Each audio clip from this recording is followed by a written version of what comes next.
Hello everyone, welcome to our channel Ace the Education. अब देखेंगे information processing cycle का मतलब क्या होता है। तो एग्जैक्ट मीनिंग हमें समझने के लिए इंफॉर्मेशन प्रोसेसिंग साइकिल का डायग्राम समझना होगा। ठीक है। सबसे पहले हम देखते हैं इंफॉर्मेशन प्रोसेसिंग साइकिल का मतलब क्या हुआ। यहाँ पे सबसे पहला डेटा का मतलब क्या होता है। डेटा मतलब क्या होता है, कोई भी रॉ डेटा। ठीक है, तो अगर मैं सिंपल ए लिखता हूँ तो this is what a raw data. Simple B लिखता हूँ, ये भी एक क्या है, रॉ डेटा है।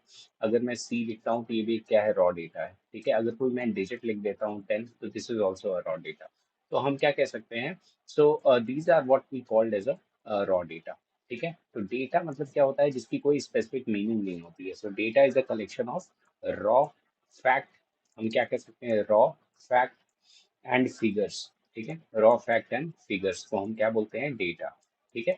और इंफॉर्मेशन का मतलब क्या होता है, जब भी हम इंफॉर्मेशन की बात करते हैं तो information is a combination of datas.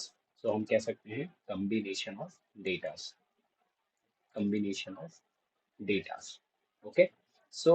इन सब कम्बिनेशन ऑफ डेटा को जब हम एक साथ कंबाइन करते हैं, which gives the meaningful, meaningful, meaning meaningful, meaningful रहे।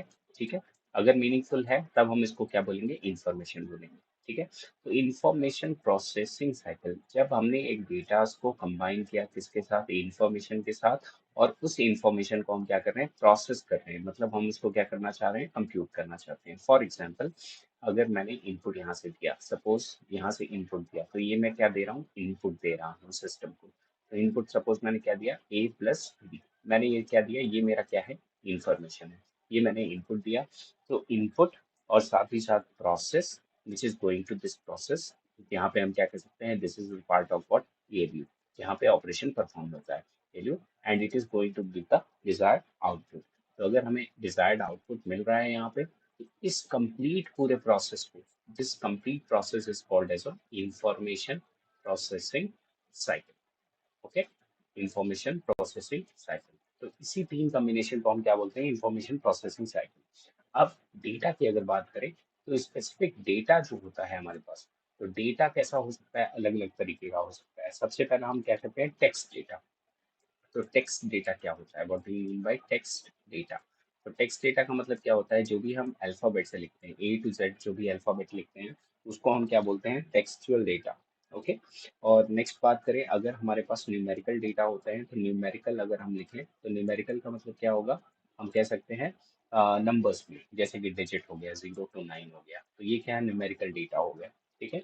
नेक्स्ट आता है अल्फा न्यूमेरिक डेटा। तो अल्फा न्यूमेरिक डेटा का मतलब क्या हो गया, alpha numeric, numeric, alpha numeric data का मतलब क्या हो गया, अगर हम कम्बिनेशन करें किसको, अल्फाबेट्स को भी, और हम ये डिजिट्स को भी कंबाइन करें एक साथ, या नंबर्स को हम कंबाइन करें, तो इन दोनों को अगर एक साथ कंबाइन कर देते हैं, जैसे 0 से 9 हम कोई भी डिजिट यूज कर लें, और साथ ही साथ कंबाइन कर लें ए से जेड तक कोई भी वैल्यूज, ए से जेड तक कोई भी अल्फाबेट हम यूज कर लें, तो इसको हम क्या बोलेंगे, अल्फा न्यूमेरिक।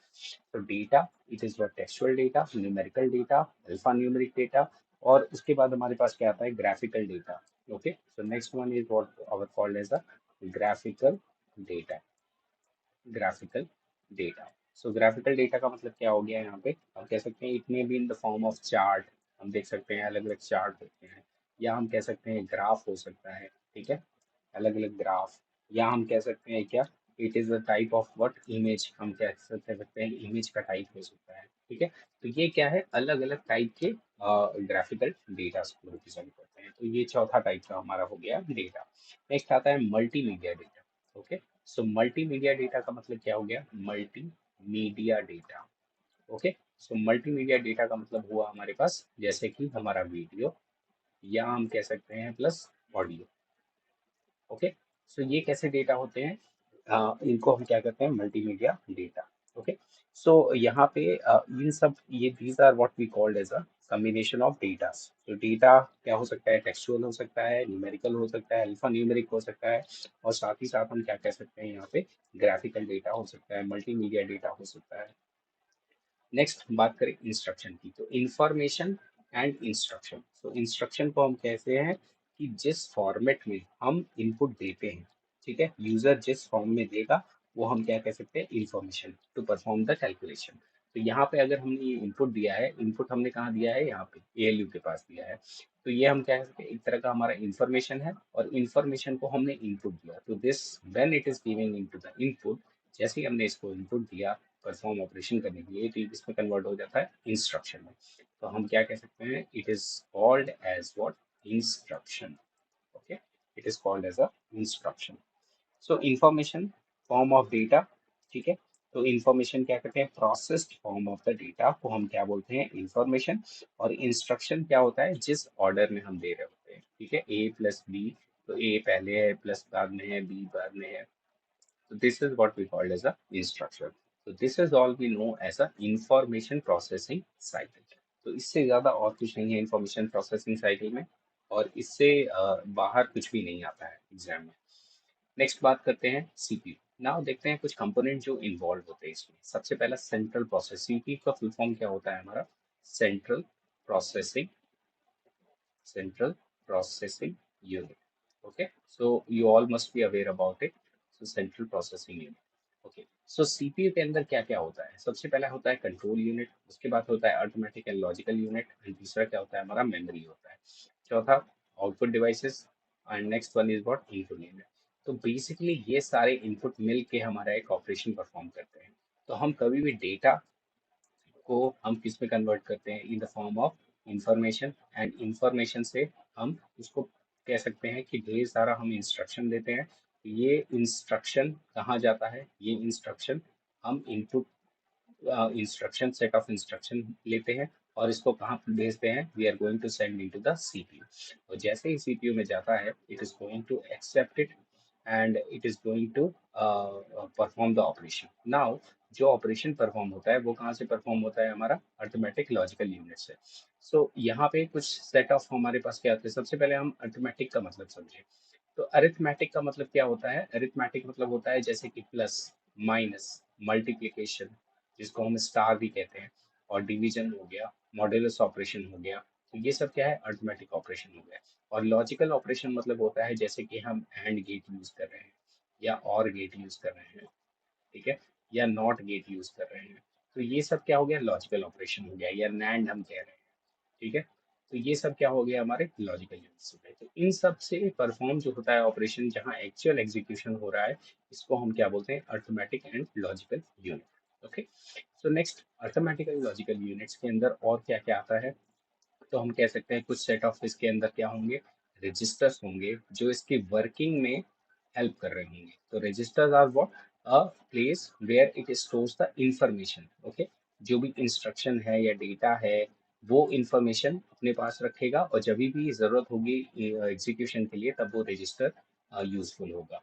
तो रजिस्टर की भी अलग अलग कैटेगरीज होती है, जैसे हम कह सकते हैं मेमोरी एड्रेस रजिस्टर, ओके, और मेमोरी डेटा रजिस्टर, जिसको हम मेमोरी डेटा रजिस्टर भी बोलते हैं, और मेमोरी बफर रजिस्टर भी बोलते हैं, ठीक है। So this is memory data register, this is memory buffer register, and this is what, memory address register. Okay, so जब हम मेमोरी देखेंगे तो उसके अंदर हमें ये पूरा डिस्क्रिप्शन में आपको बताऊंगा किस तरह से बुक करता है।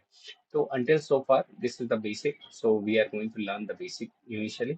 नेक्स्ट, कंट्रोल यूनिट का काम क्या होता है, so see, कंट्रोल यूनिट क्या करता है, it generate the signals. Okay, so main काम क्या होता है इसका, सिग्नल जनरेट करना, ठीक है, और कोऑर्डिनेशन प्रोवाइड करना, कोऑर्डिनेशन प्रोवाइड करना, coordination between the components. Okay, so output unit हम जानते हैं जो हमें रिजल्ट शो करे, it shows the result. Okay, तो जो भी रिजल्ट हमें देता है। तो बाकी क्या बचा हमारे पास, मेमोरी यूनिट। सो मेमोरी यूनिट का क्या काम होता है, मेमोरी यूनिट हम जो यूज करते हैं, जैसे कि हमारे पास क्या हो गई, प्राइमरी मेमोरी हो गई, ठीक है, प्राइमरी मेमोरी, जैसे कि हम यूज क्या कर रहे हैं, कैश मेमोरी यूज कर रहे हैं, जैसे कि हम सेकेंडरी मेमोरी यूज करेंगे, ठीक है। तो ये हम इसमें डिफाइन करेंगे मेमोरी यूनिट में, जहाँ पे इस इंफॉर्मेशन या डेटा हमारे या इंस्ट्रक्शन हमारे कहाँ स्टोर होता है। So this is the place where the data and instruction are store permanently. Okay, so यहाँ अलग अलग कैटेगरीज है, primary memory, secondary memory, cache memory, इनका अलग अलग फंक्शनैलिटी होता है, जो कि हम जब मेमोरी पार्ट देखेंगे तो उसके अंदर डिटेल में इसको एनालिसिस करेंगे कि इसका क्या मतलब होता है। तो अभी के लिए इंस्टेंटली हम इसको समझ लेते हैं कि प्राइमरी मेमोरी क्या होती है, वो मेमोरी जो जब भी एग्जीक्यूशन हो रहा होता है, जब भी कोई इंस्ट्रक्शन एग्जीक्यूट होगा, सपोज A+B एग्जीक्यूट हो रहा है, तो जब ये एग्जीक्यूट हो रहा है उस टाइम ये कहाँ प्रेजेंट होना चाहिए, प्राइमरी मेमोरी में। और कैश मेमोरी को हम रिप्रेजेंट करते हैं एक फास्ट मेमोरी, या हम कह सकते हैं फास्ट बफर, जिसको हम क्या कहते हैं, फास्ट बफर कहते हैं, जहाँ पे रिसेंटली यूज्ड जितने भी हमारे पास इंस्ट्रक्शन होते हैं वो स्टोर होते हैं। तो कैश मेमोरी में फ्रीक्वेंटली यूज्ड इंस्ट्रक्शन या डेटा स्टोर होते हैं। ठीक है। नेक्स्ट सेकेंडरी मेमोरी, जहाँ पे परमानेंटली परमानेंटली चीजें स्टोर रहती हैं। ठीक है। तो इसको हम क्या कह सकते हैं, सेकेंडरी मेमोरी कह सकते हैं। So this is what we memory part. तो इंफॉर्मेशन प्रोसेसिंग साइकिल के अंदर ये सारा चीज एक साथ कंबाइन होके यहाँ से हमने क्या दिया, इनपुट दिया। This is what the performance of basic arithmetic logical unit, और हम कह सकते हैं कंट्रोल यूनिट। यहाँ पे सारे ऑपरेशन परफॉर्म हुए, सिंक्रोनाइज हुए, कंट्रोल यूनिट सिंक्रोनाइज किया कौन सा सिग्नल कब जाना है, चाहे वो रीड सिग्नल जनरेट करे। तो कंट्रोल यूनिट जो सिग्नल जनरेट करता है, तो ये दो टाइप के सिग्नल जनरेट करता है। किस टाइप के, एक कहते हैं हम क्या, रीड सिग्नल, तो हम कह सकते हैं रीड सिग्नल, और हम क्या कह सकते हैं, राइट सिग्नल। ठीक है। तो रीड और राइट ये दो चीज ही जनरेट करता है, read and write. Okay. So this is what we called as a write. Okay. So read and write signal ही इसमें जनरेट करता है, किसमें, हमारे कंट्रोल यूनिट।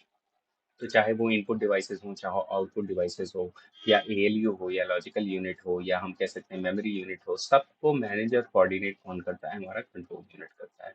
तो this is what we called as a information processing cycle.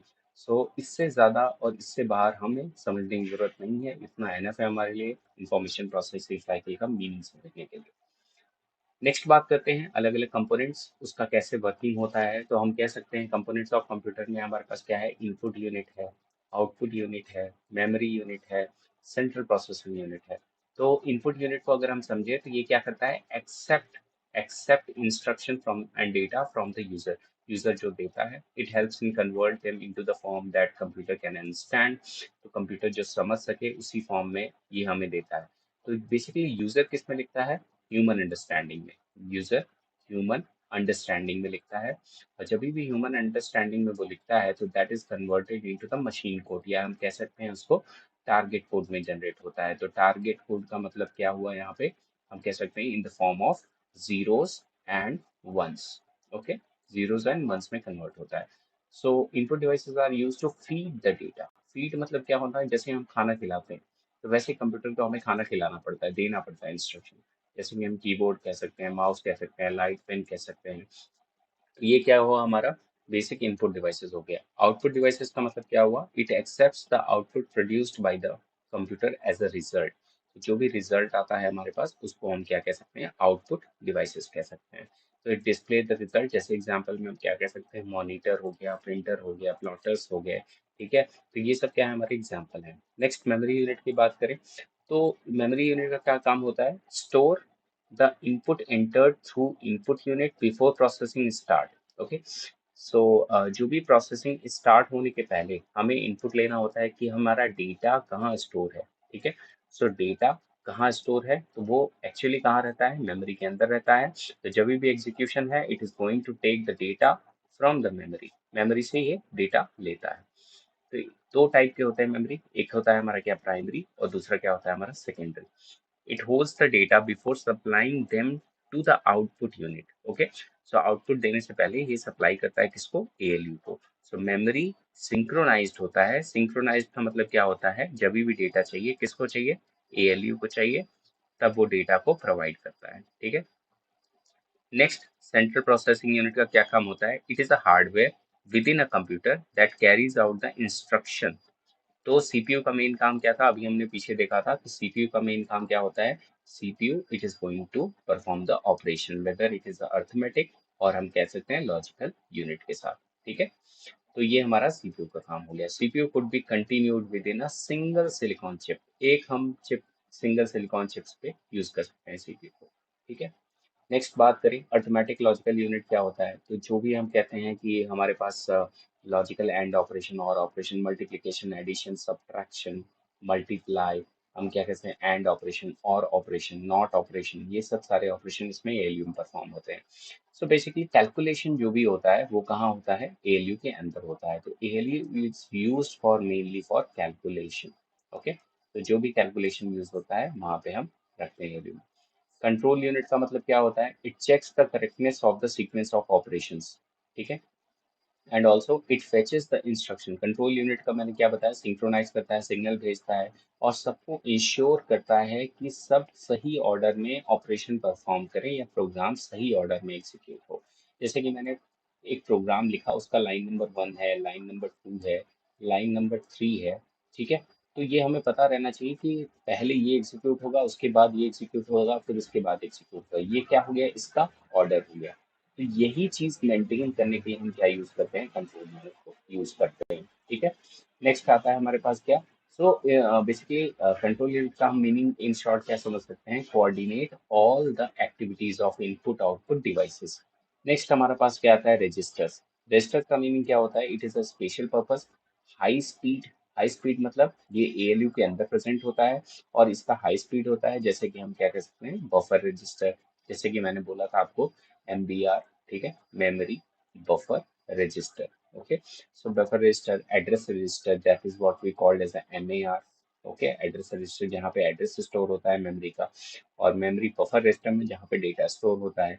और program counter, program counter वो चीज होती है जो हमें मेमोरी का एड्रेस बता रही होती है, जहाँ पे हमारा इंस्ट्रक्शन प्रेजेंट होता है।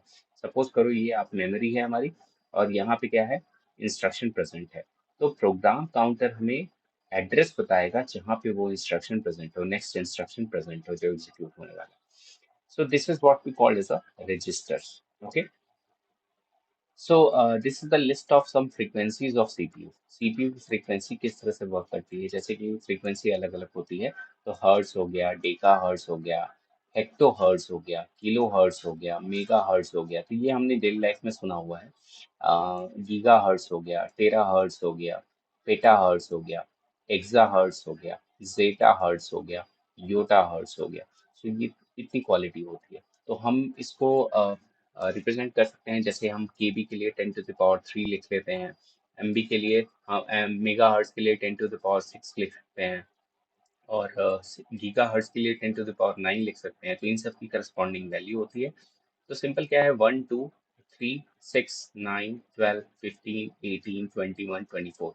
तो इसको याद करने का तरीका क्या हो सकता है, आपको पहले तो ये आना चाहिए, hertz, deca, hecto, next kilo, mega, giga, tera. ये आप सीक्वेंस एक बार पढ़ लो, इसको अच्छे से समझ लो, and then you can learn the number table of 3 raise to the power 10। Okay, so 1 2 0 1 2 हमने ले लिया, तो 10⁻0, 10⁻1, 10⁻2।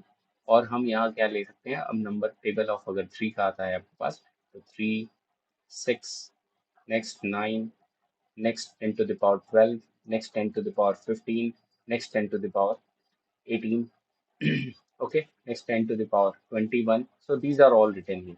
okay, so अगर 3 का टेबल हम देख लें और इनका नेम याद कर लें, तो it will be very easy for us to remember। okay, so this is the list of frequency of the CPU। okay, so this is what we called as a information processing cycle, और इसकी frequency CPU की। ठीक है, तो यहाँ पे हम देख सकते हैं सारा कंपोनेंट्स हमने देखा। This is what we called as a information processing. ठीक है, तो बाकी अगर आपको सही लगा ये इन्फॉर्मेशन, तो please like, share and subscribe to our channel, and I am going to present the next part in the coming session. Thank you, thank you so much.